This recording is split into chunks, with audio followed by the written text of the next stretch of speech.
കഴിഞ്ഞ 24 മണിക്കൂറിനിടെ ഗസയിൽ ഇസ്രായേൽ നടത്തിയ ആക്രമണത്തിൽ 5 പേർ കൊല്ലപ്പെടുകയും 10ഓളം പേർക്ക് പരിക്കേൽക്കുകയും ചെയ്തു. ജനുവരിയിൽ നിലവിൽ വന്ന വെടിനിർത്തൽ പ്രഖ്യാപനത്തിന് ശേഷവും തുടരുന്ന ഇസ്രായേൽ ആക്രമണങ്ങളിൽ 581 പേർ കൊല്ലപ്പെടുകയും 1553 പേർക്ക് പരിക്കേൽക്കുകയും ചെയ്തു. ഗസയിൽ 2023 ഒക്ടോബർ മുതലുള്ള ഇസ്രായേൽ ആക്രമണങ്ങളിൽ മരണസംഖ്യ 72,032 പരിക്കേറ്റവരുടെ എണ്ണം 1,71,661 ഉയർന്നതായി ഗസ ആരോഗ്യ മന്ത്രാലയം അറിയിച്ചു. അതേസമയം വെസ്റ്റ് ബാങ്കിലുടനീളം അധികാരം വ്യാപിപ്പിക്കുന്നതിനുള്ള വിപുലമായ നടപടികൾക്ക് ഇസ്രായേൽ സുരക്ഷാ മന്ത്രിസഭ അംഗീകാരം നൽകി. ഇതിന് പിന്നാലെ കുട്ടികളും സ്ത്രീകളും ഉൾപ്പെടെ 20 പാലസ്തീനികളെ അധിനിവേശ വെസ്റ്റ് ബാങ്കിൽ ഇസ്രായേൽ അറസ്റ്റ് ചെയ്തു.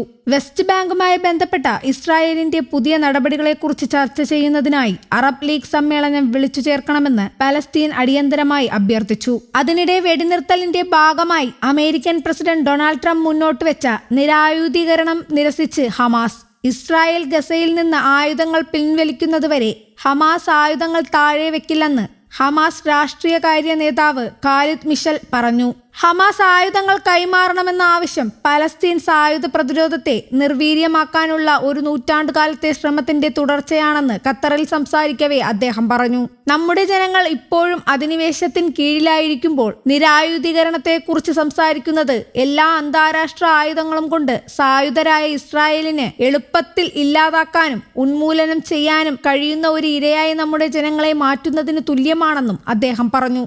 ഗസയുടെ ഭരണം പലസ്തീനികൾ തന്നെ നിർവഹിക്കണമെന്ന നിലപാടിൽ ഹമാസ് ഉറച്ചു നിൽക്കുന്നു. അമേരിക്കൻ പ്രസിഡന്റ് ഡൊണാൾഡ് ട്രംപ് മുൻകൈയെടുത്ത് രൂപീകരിച്ച ബോർഡ് ഓഫ് പീസ് എന്ന സംവിധാനം ഗാസയുടെ മേൽ വിദേശ നിയന്ത്രണം അടിച്ചേൽപ്പിക്കാനുള്ള ശ്രമമാണ്. അങ്ങനെ ഉണ്ടാകരുതെന്നും അദ്ദേഹം മുന്നറിയിപ്പ് നൽകി. ഗസയിലെ ജനങ്ങൾക്കും പലസ്തീനും ഉള്ളതാണ് ഗാസയെന്നും അവിടെ വിദേശ ഭരണമോ പുറത്തു നിന്നുള്ളവരുടെ അധികാരമോ സ്വീകാര്യമല്ലെന്നും മിഷാൽ വ്യക്തമാക്കി. അമേരിക്കയുടെ മധ്യസ്ഥതയിൽ നടക്കുന്ന വെടിനിർത്തൽ കരാറിന്റെ 2ാം ഘട്ടത്തിൽ ഗാസയിലെ നിരായുധീകരണം 1 വർഷമായി എടുത്തിട്ടുണ്ട്. എന്നാൽ ആയുധം കൈമാറുന്നത് ഹമാസിനെ സംബന്ധിച്ച് ചിന്തിക്കാൻ പോലുമാകില്ല. എന്നിരുന്നാലും ഭാവിയിൽ നിലവിൽ വന്നേക്കാവുന്ന പലസ്തീൻ ഭരണകൂടത്തിന് ആയുധങ്ങൾ കൈമാറുന്ന കാര്യം പരിഗണിച്ചേക്കാമെന്ന സൂചനയും സംഘടന നൽകുന്നുണ്ട്. ഗസയുടെ പുനർനിർമ്മാണത്തിനും സഹായം എത്തിക്കുന്നതിനും സന്തുലിതമായ ഒരു സമീപനം ബോർഡ് ഓഫ് പീസ് സ്വീകരിക്കണമെന്നും മിഷാൽ ആവശ്യപ്പെട്ടു. 2023 ഒക്ടോബർ 7 നടത്തിയ കടന്നാക്രമണത്തിന് പിന്നാലെയാണ് ഇസ്രായേൽ ഹമാസുമായി യുദ്ധത്തിലേർപ്പെട്ടത്. ഒക്ടോബർ 7 ആക്രമണം ഇസ്രായേലിന്റെ അധിനിവേശത്തിനുള്ള മറുപടിയായാണ് ഹമാസ് കാണുന്നത്. അതേസമയം ഗസയിൽ സമാധാനം വരണമെങ്കിൽ ഹമാസിനെ നിരായുധീകരിച്ചേ മതിയാകൂ എന്നാണ് ഇസ്രായേലിന്റെ നിലപാട്. ഇസ്രായേലിന്റെ കണക്കുകൾ പ്രകാരം ഏകദേശം 20,000 പോരാളികളും 60,000 കലാഷ്നിക്കോവ് തോക്കുകളും ഇപ്പോഴും ഹമാസിന്റെ പക്കലുണ്ട്.